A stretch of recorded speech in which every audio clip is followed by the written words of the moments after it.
to another episode of the For the Good podcast. Yep. And from today, by the time this is posted, if I'm doing my calculations correct, we are 2.5 weeks away. We are so close to getting married. Yeah.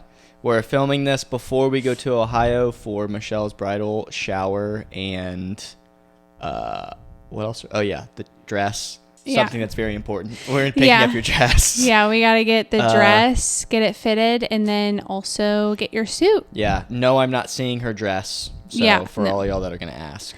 Yeah. We're going to be in the same room. Yeah. Or in the same building. The same building, yeah. Yeah, but he won't be able to see because I'm doing a fitting and we're doing the alterations while we're in town. So it's going to be a very busy weekend. Yeah. And we were planning on doing this once we get back, but we were like, We're just going to film it before we leave. Something that y'all may not know about Michelle and I is we are introverts, but when we are around people for a very short amount of time, we are extroverts in that time. Yeah. So Michelle and I can... ambiverts. Yes, that's the term I was looking for, the middle ground. The in-between. It depends on the situation. Exactly, yeah. So Michelle and I can hang out with our church friends for like 4 to 6 hours, and our cup is filled. Love them to death. So thankful that, we get to spend time with them and stuff. However, after that, Michelle and I want to do nothing. We want to lay on the couch, read a book. I want to play video games. She wants to paint. Like, we don't want to talk. Yeah. So we're filming this episode before we go because we have something to do every single day and we're going to be around people. And like I said, Michelle and I don't really like to be around people every single day. Yeah. I know that may come as a shock for y'all because her and I are very like outgoing and stuff on the podcast. When we meet you guys out in public, we're very friendly and outgoing. But no, if Michelle and I were to have a choice, we would love to sit and do nothing. Yeah. Like, if I'm being honest, I would want to play video games for 12 hours and Michelle would want to, well, you would probably like clean and stuff.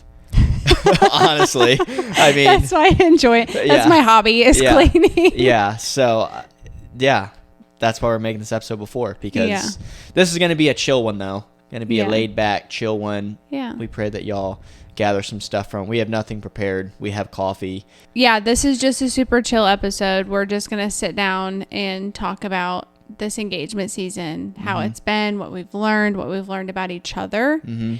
And it's going to be just a conversation, which we like doing these because we just get to be ourselves. And not that we're not ourselves before, but like this isn't a teachy one. Yeah, we like the ones where we have a conversation because, again, like the episode we posted 2 weeks ago about what we learned in premarital, that was just Michelle and I having a conversation. We just had the cameras on us.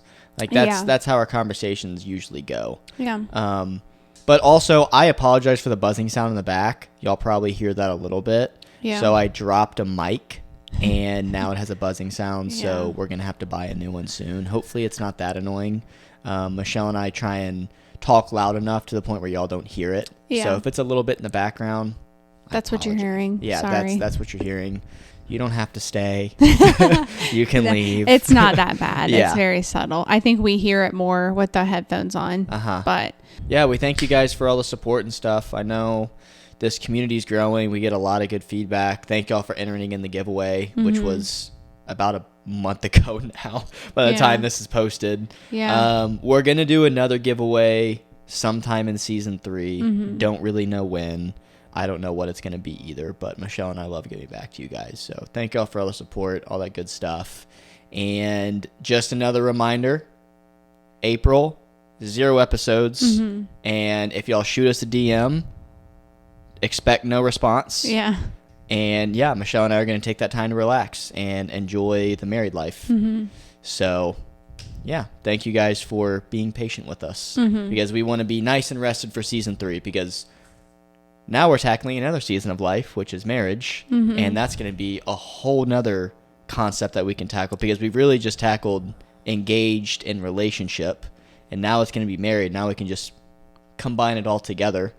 And then after that, it's going to be kids forever or however long God wants us to do this for. I mean, he led us into this thing. We'll see when he wants to lead us out. Yeah. But I hope we Yeah. can do this forever. I Yeah. mean, shoot, if podcasting can be my main job when we talk about Jesus, that would be rad. Mm-hmm. I don't know if that's where God wants to take us, but that would be so cool if our job was ministry. Yeah. I think that would be so cool.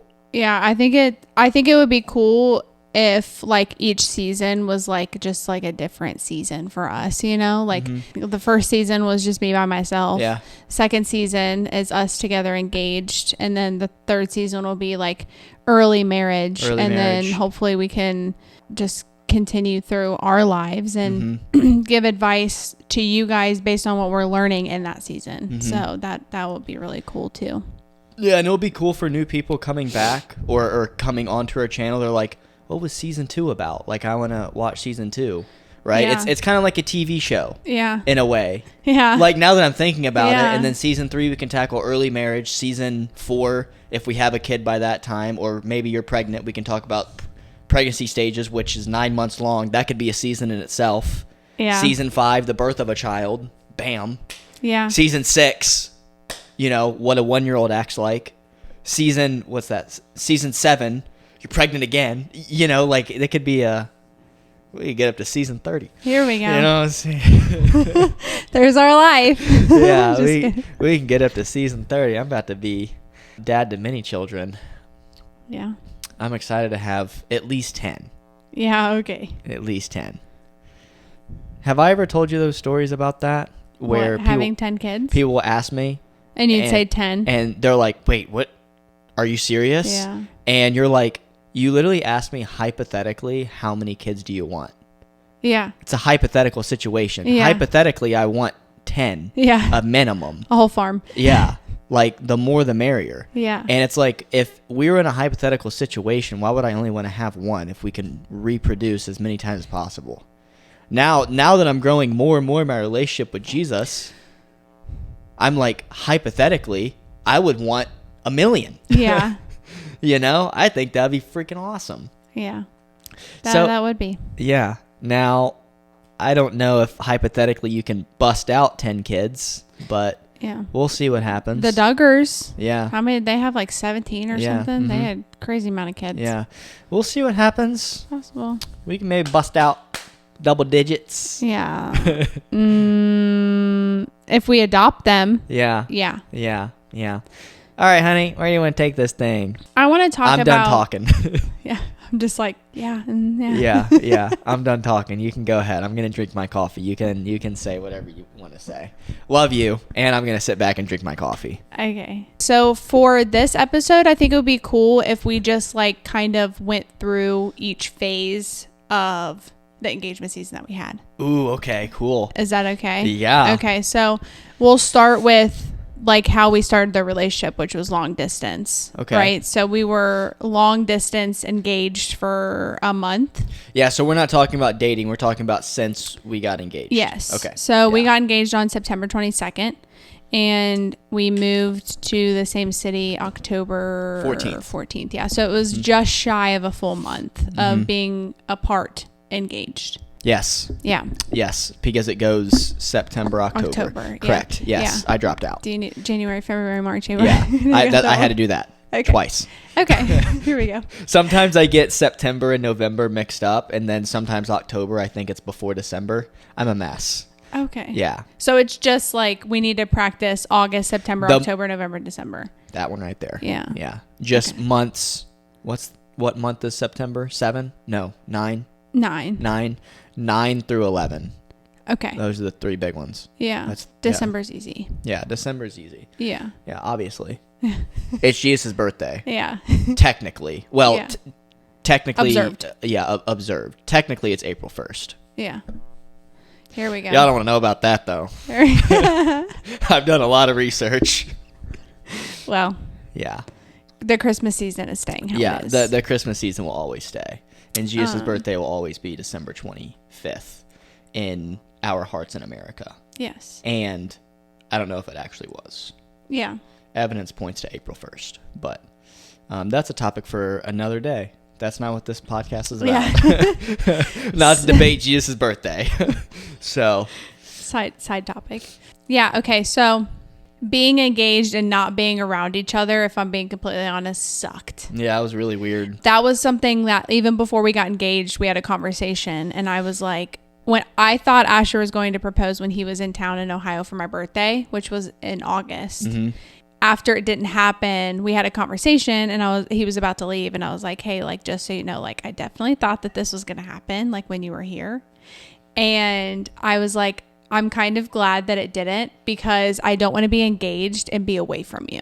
Mm-hmm. And in your head, you already knew when you were going to do it, and you were like, well, we're going to be, because you did it the next visit, and we had like a month. But it was weird, because it was like, if someone were to ask, like, yeah, I'm engaged. Oh, where's your fiance? Like, not here. It's usually, oh, where does he work at? And you're like, well, he actually lives in Texas. Yeah. And then that's when the questions start arising, like, wait, what are you talking about? Yeah, like, how did this happen? Yeah. Yeah.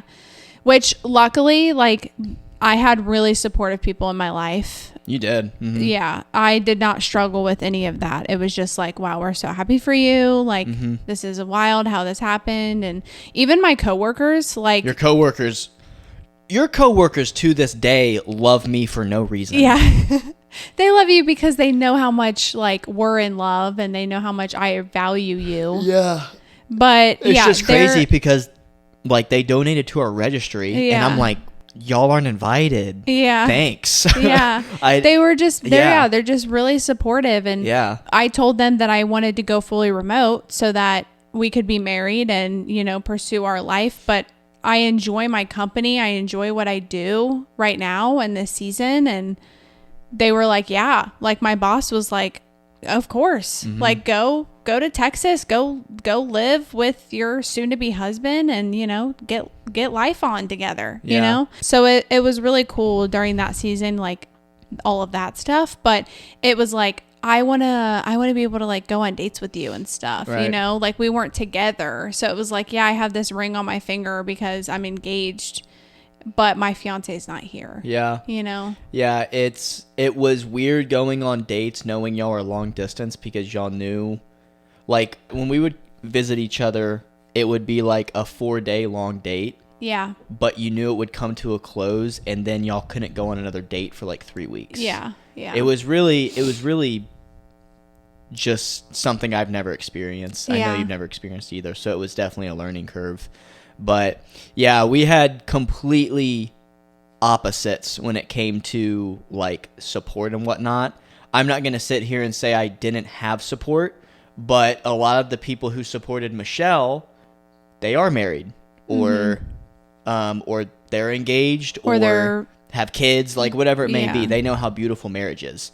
On the flip side, me, I hung out with no one that was married, and nor were in really serious relationships at all. Yeah. So when I would tell people I'm engaged, they would think I'm almost crazy, because they knew that you and I didn't live in the same city. And it's the whole, oh, dude, you're jumping into this too quick. And it's like, it's the whole thing of, well, how do you know if you've never been married before? So it was a very different season for me to navigate, and it was definitely hard. Like, me telling Michelle, like, I really wish this person supported me, but, like, they still haven't said congratulations. And that was really hard for me, because I'm like, I'm not trying to, like, I just love this woman and I want to marry her. I'm not trying to be, like, ahead of you in any way. Like, I don't know why they can't support me. And I think sometimes it goes back to, like, jealousy, and, like, I kind of wish I had that. Or, like, ego. In a way, they're like, I don't need to get married. My life's fine, so I'm not going to congratulate them. And I'm not going to sit here and say, like, I'm expecting to be congratulated for me getting married. However, if you say you rock with me and we're really good friends, I mean, don't friends congratulate other friends when they do something well?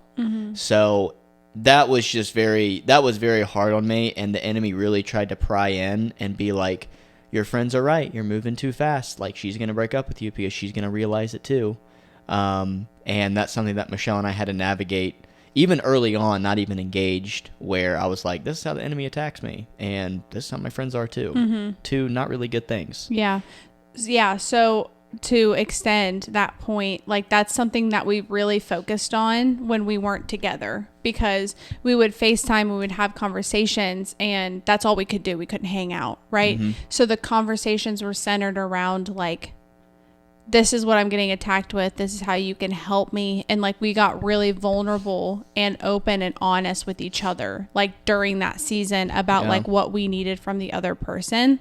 And I feel like it's really hard for couples when they're hanging out, because they want to go out and do things, and then there's no conversations. Like, there's no time for conversations. And even now, like, our conversations are on walks for like 20 to 30 minutes. They're really good conversations. They're really good conversations. Always very meaningful. But when we were on FaceTime, we would have an hour to an hour and a half long conversations every night. Yeah. You know, like we have conversations throughout the day. I mean, shoot, we called each other this morning. We talked for like an hour.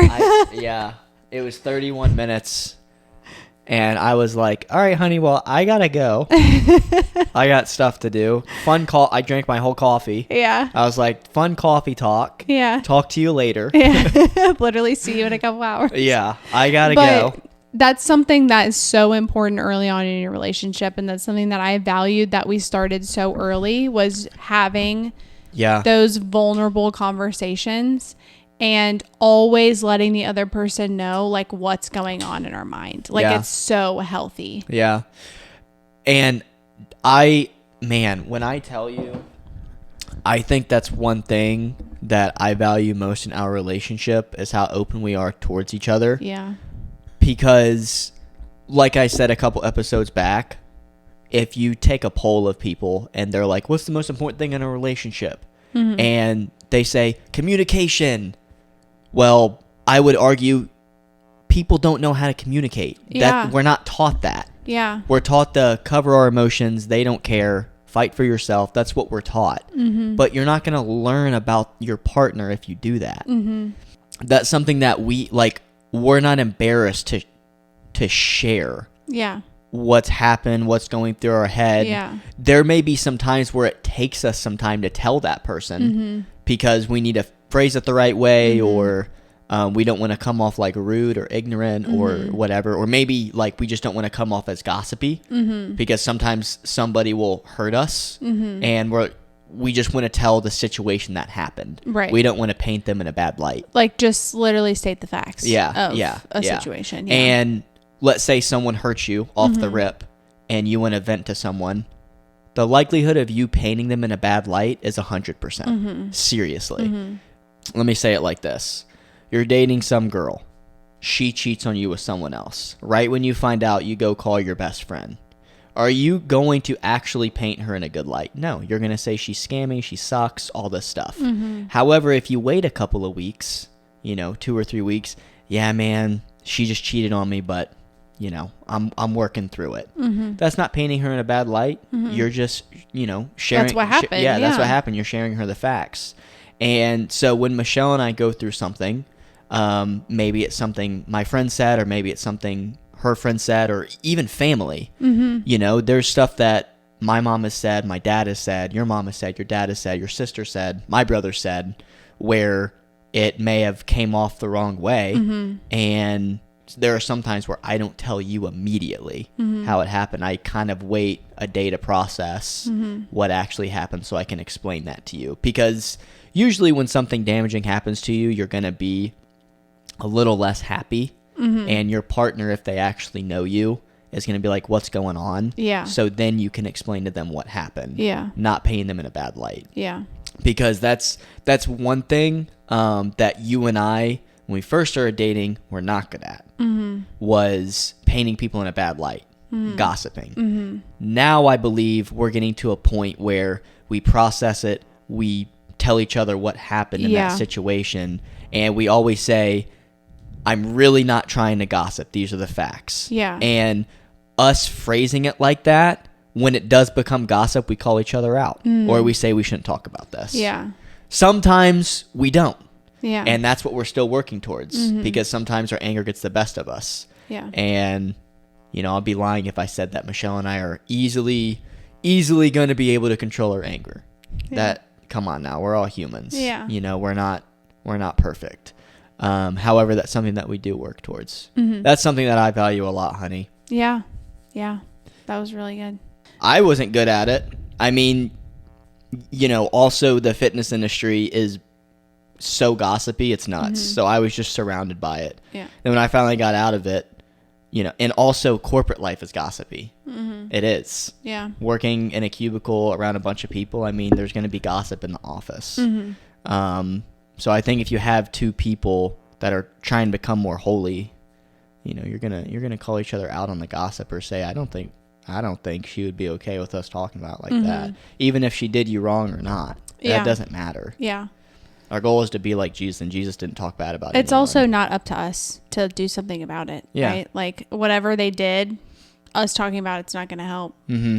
But Yeah. the judgment's up to God. Yeah. So. But yeah, early on in our relationship, just prioritizing communication, I think laid such a good foundation for us to continue that as we like moved closer together. We're together like almost every day. We see, if we don't see each other one day, it's very odd. It's very and weird. Rare. Like we at least take lunch break walks together because my break's in the middle of the day. And Yeah. It's nothing like we hang out all day every day. It's like we usually both take a break in the afternoon. I prefer to walk with Michelle than by myself. Yeah. That's just what I prefer. Yeah. And even So- if that's not possible, the gym is over by him. So I will drive by and It's literally across the street. go in and give him a hug and a kiss. And that way I can see him every day.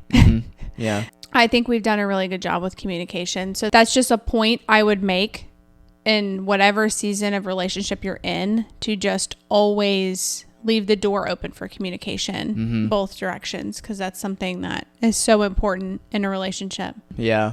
And just to like close this off and kind of like, and because I went on like a gossiping tangent, but I wanted to make this point. I think the reason why people were a little bit confused about our relationship was they weren't used to communication or communicating well with their partner. So they were lost on, why are y'all getting engaged and y'all are long distance? Because their communication was physical. Exactly. And that's what the world says. Exactly. Is communication is physical. You need to make sure you're feeling far from your partner, just go in the bedroom. Yeah. You're fine. Yeah. It's like, no, y'all need to sit down and talk. Yeah. And that's the whole thing about blinders as well. Yep. When you get physical, the blinders come up. And when the blinders come up, that's when you don't want to communicate anything at all, because then you're attached. It's a Band-Aid. Yeah. And we didn't have that option. Yeah. I mean, do I think we would have had sex or anything like that? No. Yeah. If we were in the same city. But would more stuff have arisen? Probably. Yeah. I mean, when you're dating someone like Michelle, almost Arwine, the most beautiful woman on the planet, Thanks, honey. it's kind of hard. I sound like an old lady. Yeah. Kind of hard for me to keep my hands off of her. Thanks, honey. Tell you what, actually, I'm not going to get into that. Yeah. Next topic. So Keeping it PG here. yeah, this is a PG Fam- family friendly. Family friendly. We're keeping it family friendly here. So after that short engagement season of like not being next to each other, now we've been engaged and in the same city since the middle of October until now. Yeah. Being able to hang out was a huge bonus. Yeah. Because we spent the whole beginning of our relationship not together. So and obviously we're not sitting down getting freaky. So we've had to find stuff to do. Well, we're still going to find a lot of stuff to do when we're married too. No, but that's But- what I'm saying is yeah. like during this season, we've figured out and navigated what we enjoy doing. That's exactly right. Yeah. And it's going to benefit us in marriage because when there's nothing to do and we already feel physically connected, it's like, okay, let's go do something. Yeah. You know? Getting creative with like date nights. It was kind of easy during the holidays. Now it's kind of hard. Yeah. Because like we made like Halloween pizzas and we watched like Halloween Town and like all the Disney Halloween movies, and then We did. What did we do for Thanksgiving? Well, we went back to see your family, but I don't know. Oh, we were celebrating Christmas during November and December. We didn't go to any pumpkin patches or corn mazes or anything. Not. Now, this upcoming, we didn't know. We also didn't have friends, so that was also like another weird situation. It was literally just Michelle and I until a month ago. Yeah. Now the friends we have here, I mean, none of us are leaving Texas, and we're all talking about our kids growing up together, so we're set. So we're gonna be really good friends for decades on. Yeah. But finding things to do when you're engaged and like out like date nights, of like activities, I think is so important. And I think that we were really good at figuring out like things to do, because Asher and I also don't like to spend money. No, we don't. So we would try to find, like, we would go places, like we went to a couple of cities. Well, we went like downtown here and then to Grapevine, which was so cool. If you were in the Texas area around Christmas time, go to Grapevine.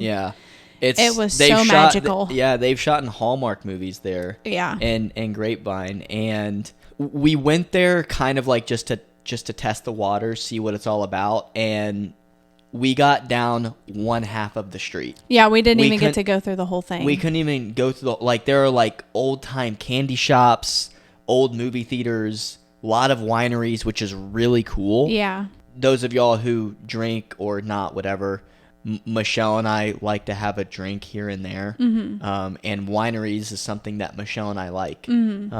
That's one of the first things we did when I visited her in Ohio. It's just a lot of fun for us to test out a couple different wines. We like the taste, and it's just a fun activity. It's an activity to do. You don't get drunk. You're sober minded, and when the wine's flowing, the conversations start going. That's what I like to say. Even if it's just a sip. Michelle and I enjoy each other's company when we have a glass of wine together. So glass of wine and coffee, two things that Michelle and I like to sip on. We have just explosive conversations. That will be like our routine. Like we don't really have like a balcony or somewhere to sit right now outside, unfortunately, but just sitting down and having like a cup of coffee in the morning, and then after dinner, like going outside and just sitting out with a glass of wine.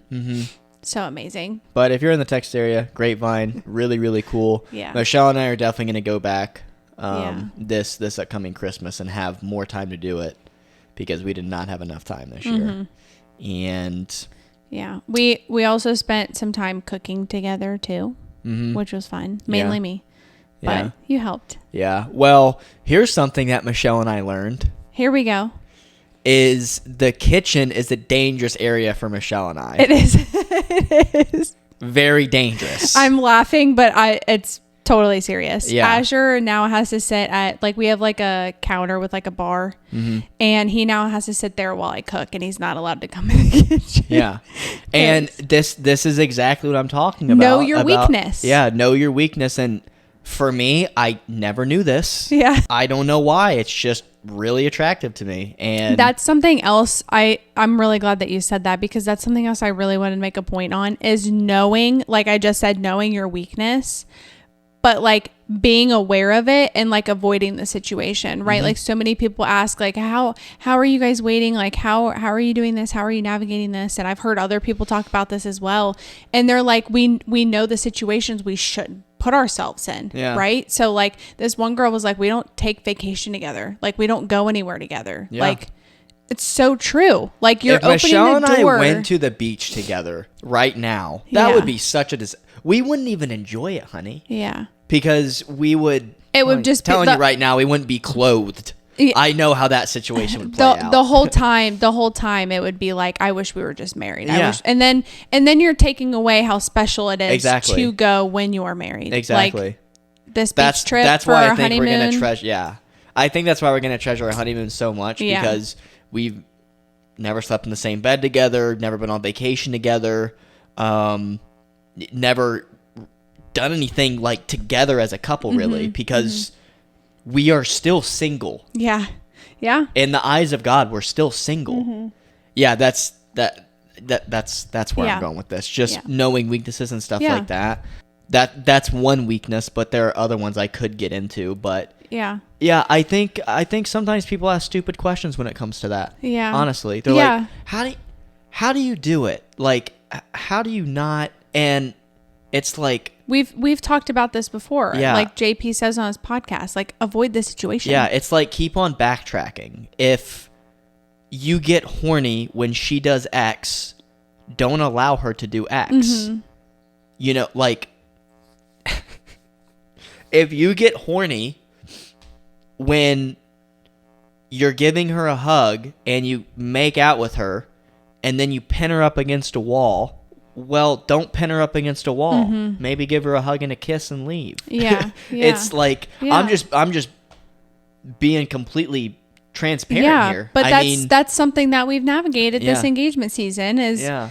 we've been in situations where we're like, okay, this is escalating and we can't do this situation anymore. Like we Yeah. can't do this scenario. Yeah. Like we have to avoid this scenario. And so that's what this whole engagement season has been like, oh, Yeah. nope, we're going to slip up, or we slipped up. We got it. We can't do that again. We can't be in this exact Yeah. situation anymore. And on the flip side, you know, we also know how, like, horny we are for each other, which is a positive. You know, like, we know how to, I guess the appropriate word would be to arouse each other, you know, in a non-sexual way, in a way of, like, our clothes still being on, which I think is also important to know. Yeah. Now, would we have figured that out when we got married? Of course. Yeah. But, you know, always got to take a positive from a negative situation. Yeah. So, like, for example, tonight, like, I came into Michelle's house and I said, hey, honey, I'm really horny. We got to make sure we do stuff tonight. Careful tonight. Yeah. Because if I didn't say that, then she wouldn't know. So let's say I do something and she's like, oh, okay, like, whatever, right? But she knows I'm horny, so now she's going to have double blinders up and be like, you need to stop doing this, you know? Yeah. It's just really important. And I sometimes I think men are too afraid to say that because they're supposed to be the man of the house. But I'll tell you one thing right now, a girl who is truly pursuing holiness, she's going to want a man to be open about that because she also wants you to lead her towards holiness. So if you say, hey, I'm horny, we need to set some boundaries tonight. Again, if she's a follower of Jesus, she's going to be like, thank you so much for saying that. I appreciate it. Now, if she says, well, why? Well, I would have another conversation with her. But I get that question a lot, honey. I try and set boundaries with my boyfriend or I try and set boundaries with my girlfriend and they question why. And I'm like, well, then why are you with them? Boundaries are really important. Our boundaries are really important. Shoot, we're going to have boundaries in marriage too.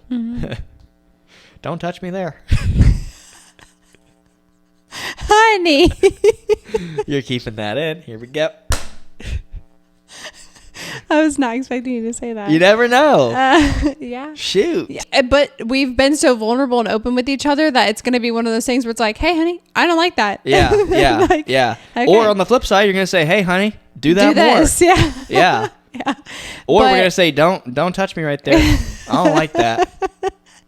Yeah. We're exploring our bodies. Yeah, yeah. And that, again, we go all the way back to communication. Yeah. If we didn't talk about communication at the very start of our relationship, Yeah. or if we didn't develop that, you may have been doing something intimate to me when we get married, and I would be too afraid to tell you because we never had that foundation of communication to begin with. Yeah. And I would just be like, I'm afraid to tell her. And it's Yeah. like, no, now we're at a point, if you do something I don't like, I'm be like, yeah, honey, don't do that, please. Yeah. But yeah, I just want to stress how important it is to like build that foundation when you're engaged. So that's like something that Asher and I have both learned over these past, how long have we been engaged? 7 months? Yeah. Yeah. 7 months going on, I don't know, forever. But if you are dating or engaged and you're pursuing holiness and purity, I would say that being open and vulnerable with each other and understanding how the other person like gets triggered on things and like that kind of stuff, like having that foundation is so important. And just building your relationship non-sexually. Like Asher and I are best friends, literally best friends. Like you are my best friend. And just being able to be myself around you has been such a blessing because I've always felt like I had to like put up a front, or it just never felt safe for me to be myself. And creating that safe space for each other has made us closer and our relationship so strong. There's a lot of things that we've learned in this engagement season, that one, I was surprised by, and two, that maybe I already knew, but I've never been able to experience it. Right. So like that, knowing your spouse should be your best friend and you should be so comfortable around them. I knew that was a thing. Yeah. I've had so many people tell me that. I've heard that in messages. My best friend told me that about her and her husband. And I knew that was a thing. I've just never experienced it. Yeah. Right. So like this is the first time I've experienced it. But then on the flip side, there's also things that I didn't expect to be a part of a healthy relationship. Like having so much respect for each other. Like that's something that like I learned that it was in a healthy relationship. I think I always kind of like had that in my mind. Like I want someone that respects me, but I never really like understood what it meant. Like it's to the point where if the smallest thing happens, we're both like, I'm sorry. Like, how can I make this better? You know, like we just have so much respect for each other. So that's just things that like we've learned and navigated in this engagement season. But spending time together all the time and just really getting to know each other on a deeper level, I feel like we've learned things about each other that we may not have been able to learn over FaceTime. So we're going to talk about some things that we've learned about the other person. And why don't we talk about that and also some things about ourselves? Yeah, because we both learned a lot of stuff about ourselves too. And that's what, if you listen to our premarital episode, we talked a lot about things that happen in relationships that it was about marriage, right? But like we've already experienced it. And when you get into a relationship, your sins are more visible and you hold up a mirror with the other person and you're like, okay, wow, this is what I'm doing wrong. And it just takes that humility to acknowledge it and allow the Holy Spirit to change that part of you. So yeah, we can talk about that as well. Okay. You want to start? Sure. Okay. So something that I've learned about you. Yeah, about me. Yeah. Shoot. I kind of knew a lot of it. Asher's a big goofball. Honey, and it comes you're gonna out, embarrass me. No, it comes out more when we're in person. Yeah. It's kind of hard to tell like how goofy you are over FaceTime. So like the second we moved here, it's like I'm literally hanging out with my best friend who can make me laugh in any situation, and it's just the best. You're so goofy. I would also say how like I see Jesus in you, and I saw Jesus in you when we first started dating, but I feel like it's gotten stronger. Yeah. And just being around you and just seeing like how you're literally chasing after the Lord, and like you're just trying your best to like learn more and be able to have those conversations with people who may not be on the same page. Like you were just watching a theology video, and you do it a lot, and just that's all I watch. Witnessing you like watching that stuff has been like super inspiring, and it makes me so happy because that's something that I prayed for. I wanted a man that was on fire for the Lord to like learn more, like how I am. So that's been really good too. What? Nothing. Oh, I have to owe that to fitness. Yeah. Yeah. Well, obviously I owe it all to Jesus, but I think some of that comes from, because people used to be like, well, why in fitness is it this and this and that? Like, why is this the way? So when people press me about Jesus, it's like, if I don't have an answer, it's like, shoot, you know? Yeah. So it's like, no, you're not going to know all the answers about Jesus. Yeah. That's just, you can't. Yeah. But you can answer a lot. Yeah. And that's what inspires me, is someone that's genuinely curious, because it may be that one question that they're searching for and they've never came across somebody that knows how to answer it properly. That's what's straying them away from Jesus. So, but one thing I've learned about you, honey, is that your farts are smelly. Honey! I'm kidding. He's joking. They smell like flowers. I'm only kidding. They do smell, but you haven't really smelled them that often. I know that was a joke. That was a joke. So something I have learned about Michelle is that she never wants to sit around. She always has to be doing something, like an activity or something like that. Mm-hmm. Unless I don't feel good. Yeah, which I really appreciate personally. Something that I guess like prayed for, but kind of like hope for, is I was looking for the 3 Fs. Yeah, you told me about this. Fit, feminine, friendly. Yeah. Those are the 3 things I was looking for. And you're very fit, you're very friendly, and you're very feminine. Mm-hmm. That's something I've really came to the conclusion on. This woman is so feminine. When I can tell you guys, get you guys a feminine woman, oh man. All right, I gotta and control. To think there's people trying to take that away from women. Man, I gotta control myself. Yeah, it is just hot.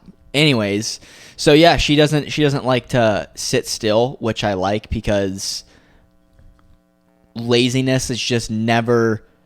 It's not an attractive quality at all. Mm-hmm. Because what comes with laziness is also the victim card, mm-hmm. and that's something that.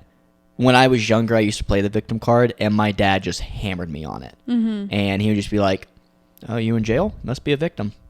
And he would just like, so now it's not a thing. Mm-hmm. So she always told me over FaceTime, I don't like to sit around. I don't like to do anything. But now that, we're in the same city and stuff, I've noticed that she really doesn't like to sit around. Now, on a weekend where we're just trying to have a chill day, we'll watch Suits all day. Mm-hmm. But we do that on our Sabbath usually. We don't do that on a day in which we're working or whatever. Mm-hmm. I'm talking about days in which we're supposed to be working. Mm-hmm. Like for this podcast, for example. She hasn't missed one upload. She edits it. She's a very hard worker.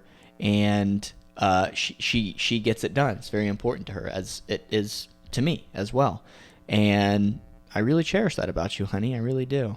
Yeah. Thanks, honey. Yeah, it's awesome. You do a great job. Yeah. So to the people who is wondering who edits this, it's not me, it's her. I post all the clips, but she does all the editing. So she definitely does the harder job. But yeah, that's one thing. I would say another thing that I have learned about you, honey, is how caring you are as well.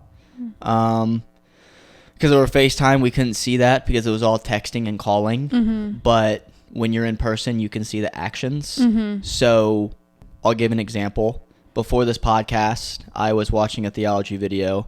I ate my food. Michelle took my dirty plate, cleaned it off, came back, gave me a seltzer water and a coffee before the podcast, because that's what I drink. Didn't ask her. Mm-hmm. That wouldn't have happened over FaceTime. Yeah. And doing stuff like that, she wasn't doing that in a way of, I did this for you. Now you got to do the whole dishes later tonight.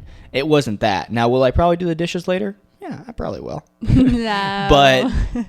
But it wasn't a point system. It was, exactly, I just care for you. Yeah. So that's something else. I should have added that. So in my past, it's been really hard for me to be appreciative of people doing something for me, because it was always to get something. Yeah. And it never lasted. Yeah. So it was like the beginning of the relationship, and then it went away. And that's something that I value so much about you, is like the way that you treated me the first time I came to see you in Houston is still how you treat me today. 2 things Michelle has never done: opened her car door and driven the car. Yes. Asher has never seen me drive. Yep.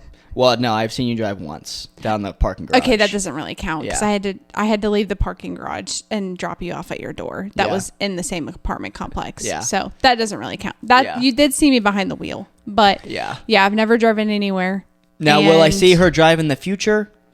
Maybe. Yeah, if something happens. Yeah, maybe. You never know. But yeah, I drive myself now. I drive myself around. Yeah, like, yeah, I do yeah. say that. Yeah, Like, but if not that I don't drive anywhere. Yeah. It's just when we're together, you're driving. Yeah. And I think that goes a little bit on the caring side. I guess I'm kind of boasting about myself now. Is if something were to happen, I would want it to be on me and not you. So if we got in a wreck or anything like that, I would rather take the blame and me take care of it. Yeah. And we both figured out, real quick side tangent, we both figured out a couple Sundays ago that our biggest question is, do we feel loved? Right, our primal question. Yes. Yeah. And if y'all want to take the survey, just type in primal question Mike Foster. Mike Foster on Google. And it's a type form. You answer a couple questions. He shoots you an email about what your primal question is. Super important. Yeah. Super it's good important. to understand yours, and it's good to understand your partner's, because that's just where their weak spot is, right? We have the same one. Yeah. And that's something I think hasn't really diminished either in our relationship, is like making each other feel loved and like that's appreciated. our question, by the way. If y'all, am I loved? Am I loved? Yes. Yeah. So that's something else that I value so much, is as this relationship progresses and we're moving towards marriage, you already have me, you know that we're getting married, and the effort hasn't stopped. And it's something that we're going to vow to each other, is to always like let the other person know how you're feeling about them and towards them. Because I feel like just sharing that's so important. That's something that I value about you. Yeah. So what's something that you learned about yourself? One thing I learned about myself is I always knew I wasn't a patient person, but now I really know I'm not a patient person. And the only reason I just said is because I'm the same way. Exactly. And I didn't realize that until her and I started dating, because something that I noticed about her was she's also not a patient person. And I'm like, wait a second. I do the same thing. And this could be with our dogs. This could be with traffic. This could be with waiting in a line. Just some inconvenience. Yeah, just some inconvenience. I wish I could sit here and say, I have the best patience in traffic on a red light. No, I want to run that thing. I like, seriously, I want to run that thing. I don't want to wait. Yeah. You know, I want to get home or do whatever. I think something that I've also learned about myself is keeping my composure under stressful situations. I think that's something I've learned about myself. I didn't know if I was good at that or not, but us just being in this engagement season, because we've gone through quite a bit of stuff during this with bills and planning and stuff like that. If you go through an engagement season of planning a wedding and you say it went according to plan, you're a liar. It never is going to go according to plan. Something's always going to happen. It's not going to be perfect. Just to let everyone that's planning a wedding. Planning a wedding with Michelle was awesome. It was a lot of fun. We're done with 99% of the wedding stuff. It was a lot of fun. And there was a lot of stuff that sucked. Two things can exist. And I think when the stuff that sucked come up, I think that's something that I was good at, and was keeping my composure under stressful situations. I think something that I've also struggled with and just like been more aware of is, I don't want this to sound bad, but like my trust in God. And I think the reason I say that is because of those things that we went through. And I was going to say the same when thing, you're honey. going through things alone, it's like, it's not as noticeable.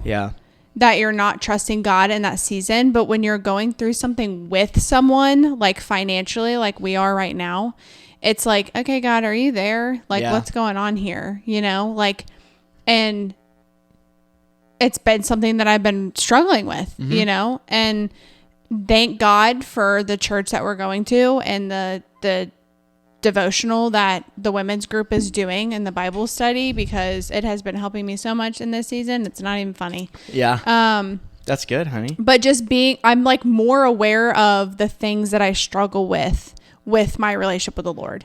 Like trusting him, and like, is he going to fulfill his promises? My life was full of empty promises. So it's like, are you going to fulfill them? You know, like, that's been like way more visible. No, that's, honey, that's something I've learned with my, is trusting in God, because again, going on the past, it's like when I would do something bad, I'm like, are you still going to be there with me? And this is like people in the world, not God. Yeah. Like, it's like, oh, shoot, if I do this, they're going to leave. Yeah. You know? And in the same way, now that I have a relationship with God, I may do something bad or something may come up and I'm like, oh, shoot, are you still going to be here? Yeah. Yeah. That's something that we both deal with is like the people in our lives growing up wanted our life to go a certain way. And so we felt like we had to walk on eggshells around them to please them. And I think that's something that I'm glad that we're aware of and that we're struggling with together, because that could be something that comes up in the future where I'm like, what if I make a different decision? Is Asher still going to support me? But we've both experienced that, and we know what it's like to fully support someone through everything, because that's what we want to do for each other. And that's what we know the Lord is doing for us. Like, he's never going to leave us or forsake us. Like, we can never mess up his plan. Right. So like, if we make a decision to do something else, like, he's going to use it somehow, you know? But just leaning on him and all of that. But yeah, being in a relationship really opens your eyes to a lot of things that you may have either suppressed or ignored or whatever. Actually, I'm going to say this. Pursuing marriage with the person that you chose. Yeah. That's when stuff's going to be opened up. Yeah. Going on dates with people and stuff like that. And when that happens, when you're in a relationship and you're pursuing marriage and all of that stuff is visible, that is not an excuse to run. Yeah. I want to say that right now. That is something that you sit down with your partner and say, this is all the things that are like my eyes are opening to, you know, these are things that I need to deal with. And I just want you to know that I'm aware of them and that we're a team and we're going to work through this together. It's not like an embarrassment thing where you need to be like, you can just leave me. I'm a mess. You know, it's like, I'm not going to come to you and say, my patients are awful. You shouldn't marry me. Yeah. It's like, no, we're going to work through it together. And this is something that I'm aware of and that the Lord is helping me with. Yeah. So, and if they do make you embarrassed, well, that's not, Jesus didn't embarrass people. Yeah. He always gave them a safe space. Yeah. He also never lied to them. He always told them the truth. Yeah. In the same way, your partner needs to do the same. Your partner shouldn't embarrass you. He shouldn't frown upon you for struggling through something. He should be supporting you through it. But we got to run to premarital. Yeah, we got to go meet with the pastor and get a piece of paper that we will then take to go get our marriage license. Yeah. I'm so excited. Yeah. What? You're just so gorgeous. Oh my gosh. Thanks, all right. Honey. I got to hop off. I got to give my woman a big smooch. Thank you guys so much for tuning in and just listening to our conversation about what our engagement season was like. And we will see you next Wednesday on the tripod. Come here, sexy.